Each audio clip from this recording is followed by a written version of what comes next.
Rapid questions. ARB మీరే చెప్పచ్చు. మీ రాజకీయ జీవితాన్ని మలుపు తిప్పినటువంటి నేత ఎవరు?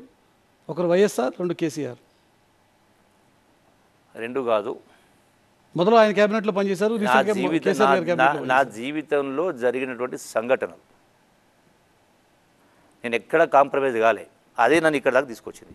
ఓకే, ఈ ఎన్నికలకు సంబంధించి, ఈ లోక్సభ ఎన్నికలకు సంబంధించి కాంగ్రెస్ గెలుపు మీద మీకు ఉన్నటువంటి ధీమా ఏంటి? ఒకటి రేవంత్ రెడ్డి పరిపాలన, రెండు రాహుల్ కరిష్మా. రెండు. ఓకే, బీఆర్ఎస్ ప్రస్తుత పరిస్థితికి కారణం ఏంటి అని మీరు అనుకుంటున్నారు? ఒకటి కేసీఆర్ స్వయంకృతాపరాధమా, లేక టీఆర్ఎస్ పార్టీని బీఆర్ఎస్ పార్టీగా మార్చడమా? స్వయంకృతాపరాధం అన్నీ కలగలిపి ఆలోచన విధానం. నేను సర్వజ్ఞానిని అని అనుకోవడమే. వినాలే, చూడాలే, కలవాలా, పదవి మంచి చెడు తెలుసుకోవాలా. తెలంగాణ రాష్ట్రం వచ్చిన తర్వాత ఈ దుస్థితి ఉండాల్సిన పరిస్థితి కాదు. అంటే ఆ మైండ్ సెట్ లేదు. తనకు తాను గొప్పగా, నేను అందరికన్నా గొప్ప అని చెప్పుకుంటే which is not correct. Okay, ఆయన స్వయంకృతాపరాధం అదే కారణం.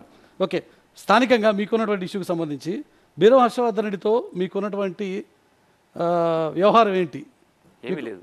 రాజకీయ వైరమా, వ్యక్తిగత కక్ష? రాజకీయమే, నథింగ్. రాజకీయం కూడా లేదు. టికెట్ వచ్చింది, కాంటాక్ట్ చేసి nothing else. Phone tapping case ఇప్పుడు అల్టిమేట్గా ఈ వ్యవహారం ఎక్కడ ల్యాండ్ అవుతుంది అంటే, బీఆర్ఎస్ అది తప్పిదం వల్ల జరిగినటువంటి వ్యవహారమా, లేక ప్రస్తుతం కాంగ్రెస్ పార్టీ చేస్తున్న ప్రతీకార దాడి మాత్రమేనా? కాదు, 100% బీఆర్ఎస్ పార్టీ ఫోన్ ట్యాపింగ్ పాల్పడదు.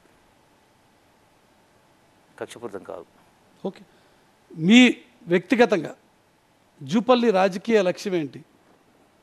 ముఖ్యమంత్రి కావడమా? ఎందుకంటే చాలాసార్లు మంత్రిగా ఉన్నారు కాబట్టి, లేక ప్రస్తుతం మీరు ఉన్నటువంటి పార్టీకి, కాంగ్రెస్ పార్టీకి అధ్యక్షుడు కావడం? నాకు ఏ లక్ష్యం లేదు. I'm very much happy. 150 రూపాయల జీతం నుంచి మొదలుపెట్టి ఇక్కడ దాకా వచ్చింది. That it self is the I very much happy.